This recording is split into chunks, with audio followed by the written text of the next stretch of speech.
அம்மா பாசிட்டிவிட்டி பார்க்குற எல்லா உறவுகளுக்கும் ஹாய். ஸோ எல்லாரும் எப்படி இருக்கீங்க? ஸோ இன்றைக்கி நம்ம இருக்கிறது வந்து திருப்பூரில் இருக்கிற ஒரு பொருட்காட்சிக்கு தான் வந்திருக்கோம். ரொம்ப வருஷம் ஆசை எனக்கு இன்றைக்கி நிறைவேறியிருக்கு. ஸோ இந்த மாதிரி ஒரு பொருட்காட்சிக்கு குடும்பத்தோடு வரணும். ஸோ ஒரு திருவிழா மாதிரி ஜேன்னு இருக்கும் பார்த்தீங்களா, இந்த மாதிரி கூட்டத்திலலாம் நடந்து போகணும். ஸோ பொருள் வாங்கணும்னு சொல்லி எல்லாருக்கும் ஒரு ஆசை இருக்கும். ஒரு ஸ்ட்ரெஸ் ரிலீஃபாகவே இருக்கும் பார்த்தீங்களா. தனியாக போய் நம்ம வாட்டுக்கு பர்ச்சேஸ் பண்ணுறது வேறு, ஆனால் இந்த மாதிரி ஒரு பொருட்காட்சிக்கு வரும்போது சூப்பராக இருக்கும் இல்லையா. ஸோ திருப்பூருக்கு வந்துருக்குறோம். இங்கே வந்து ஃபிஷ் அக்வாரியம் தான் பார்க்க வந்தோம். வெறும் 100 ரூபா தான் டிக்கெட்டு.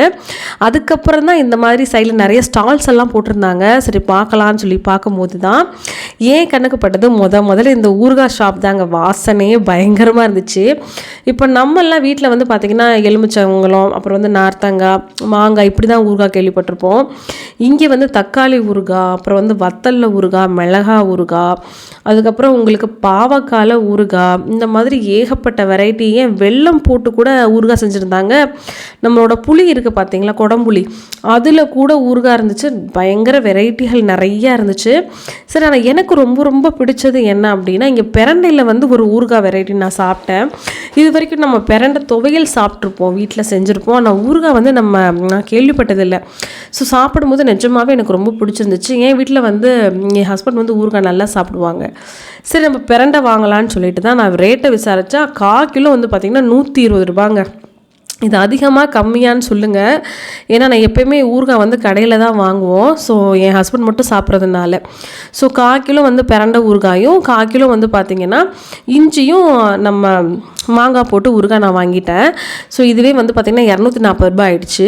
அதுக்கப்புறம் வந்து பார்த்திங்கன்னா ஒரு 2-3 ஸ்டால் தள்ளி இந்த மாதிரி கெட்டியாக வந்து கலராக ஹல்வா விற்பாங்க பார்த்தீங்களா. கேரளா சைடெல்லாம் இது ரொம்ப ஃபேமஸாக கிடைக்கும்ல, நிறைய நட்ஸ் எல்லாம் போட்டிருப்பாங்க.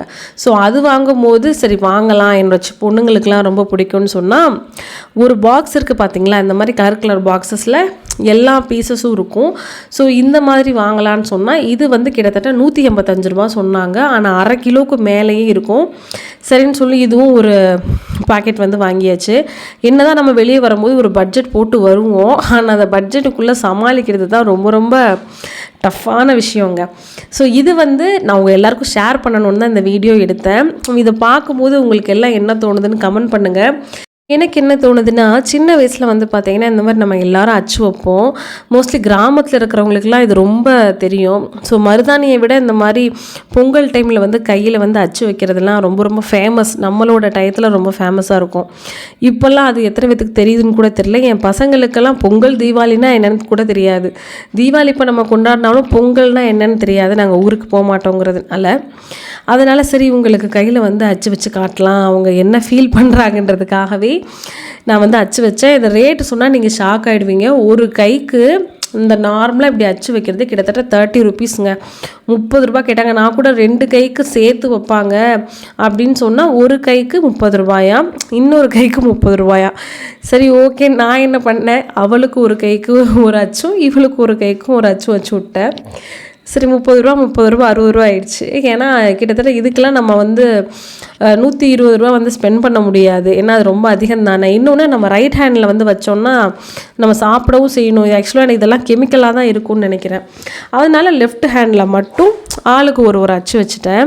ஆனால் வைக்கும்போது அவங்களுக்கு தான் நான் வச்சேன், எனக்கு வச்சுக்கல. ஆனால் எனக்கே ரொம்ப சந்தோஷமாக இருந்துச்சு. யாருக்கெல்லாம் உங்களோட பழைய காலத்து நினைவுகள் வருது அப்படிங்கிறத எனக்கு கமெண்ட் பாக்ஸில் மறக்காமல் கமெண்ட் பண்ணுங்கள்.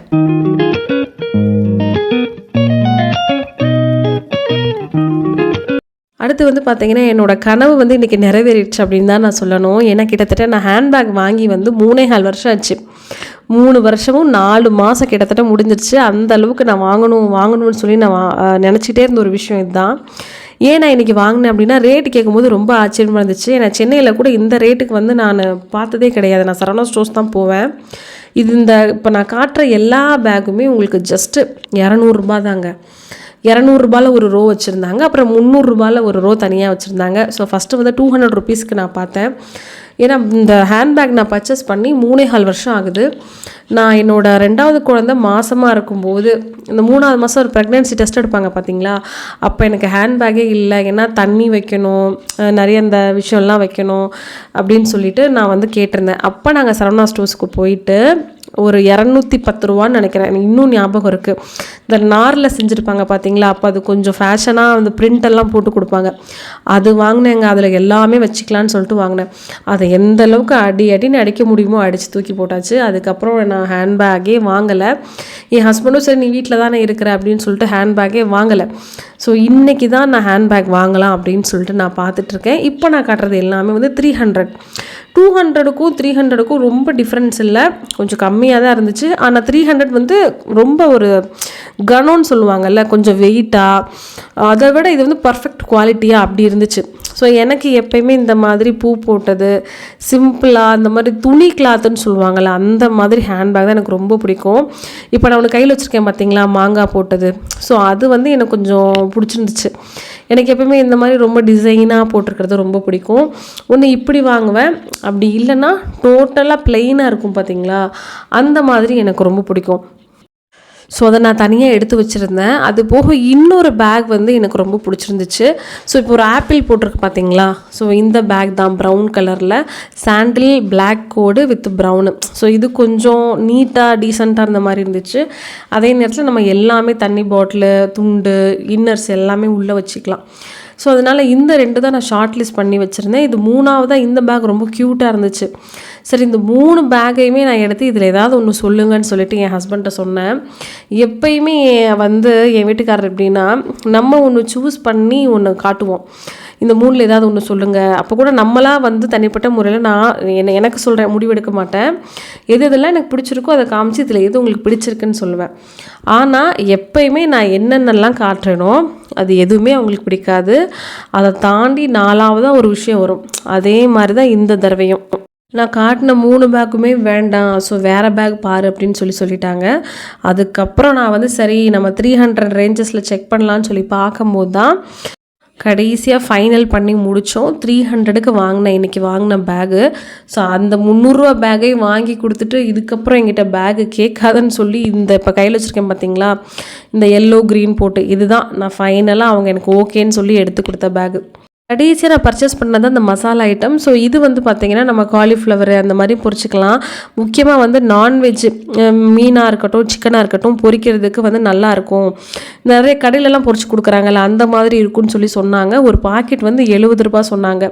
சரின்னு சொல்லிட்டு என் வீட்டுக்காருக்கு வந்து மீன் பொரிக்கிறதெல்லாம் சாப்பிட்றது ரொம்ப பிடிக்கும், சிக்கனும் பிடிக்குன்றதுனால சரி இது நம்ம வாங்கி பார்க்கலாம், செட் ஆகுதான்னு பார்ப்போம். ஏன்னா மோஸ்ட்லி கடையில் வாங்குகிற அந்த 65 மசாலாலாம் அவ்வளோவா நல்லா இருக்காது. அதனால் இன்றைக்கி 2 பாக்கெட் வாங்கினேன் 140 ரூபாய்க்கு. எல்லாமே பண்ணி முடிச்சாச்சு. ஸோ கடைசியில் பசங்களையும் கூட்டிகிட்டு போயிட்டு என்னென்னலாம் விளையாடணுமோன்னு சொல்லி பார்த்தாச்சு. ஸோ இங்கே வந்து எல்லாமே கொஞ்சம் காஸ்ட்லியாக தான் இருந்துச்சு. எந்த ரைடாக இருந்தாலும் சின்ன சின்ன ரைட்னாலே ஒரு ஆளுக்கு வந்து 70 ருபீஸு, ஒரு 50 ரூபானாலும் பரவாயில்ல, பட் 70 ரூபா அந்த மாதிரி கேட்டாங்க. ரொம்ப ரொம்ப ரேராக ஒரு 2-3 விஷயம் மட்டும்தான் 50 ருபீஸ் அந்த மாதிரி கேட்டாங்க. ஸோ மொத்தத்தில் வந்து இன்றைக்கி நான் பட்ஜெட் போட்டது சரியாகவே என்னால் பண்ண முடியல. எப்போயுமே இந்த மாதிரி வெளியே பசங்களும் கூட்டிகிட்டு வந்தால் கையில் கேஷாக எடுத்துப்பேன் அக்கௌண்ட்லேருந்து. ஸோ மோஸ்ட்லி நான் கார்டை வந்து ஸ்வைப் பண்ண மாட்டேன். ஆனால் இன்றைக்கி வந்து கிட்டத்தட்ட 3 மணி நேரத்தில் எனக்கு வந்து 2100 ரூபா செலவு. ஏன்னா கொஞ்சம் திங்ஸும் நான் பர்ச்சேஸ் பண்ணிட்டேன், ஹேண்ட்பேக் வாங்கிட்டேன், அதே மாதிரி பசங்களுக்கும் கொஞ்சம் ஸ்நாக்ஸு இந்த மாதிரி ரைடுக்கு கூட்டு போகிறதுன்னு செலவாயிடுச்சு. ஸோ நான் வந்து எல்லாத்தையும் முடிச்சுட்டு யோசிச்சுட்டு இருந்தேன். அப்போ தான் என் ஹஸ்பண்ட் ஒன்று சொன்னார், நம்ம சம்பாதிக்கிறதே பசங்களோட சந்தோஷத்துக்காக தான், ஆடம்பரமான செலவு பண்ணுறது தப்பு. ஆனால் என்னைக்காவது ஒரு நாள் மாதத்துக்கு ஒருக்கவோ இந்த மாதிரி வருஷத்தில் சில நாட்கள்லையோ பசங்களை இந்த மாதிரி சந்தோஷமாக வச்சுக்கணும், அதில் தானே நம்மளோட சந்தோஷம் இருக்குன்னு சொல்லும்போது தான் நானே என்னோட மனசை ஓகே அப்படின்னு தேர்த்துக்கிட்டேன்.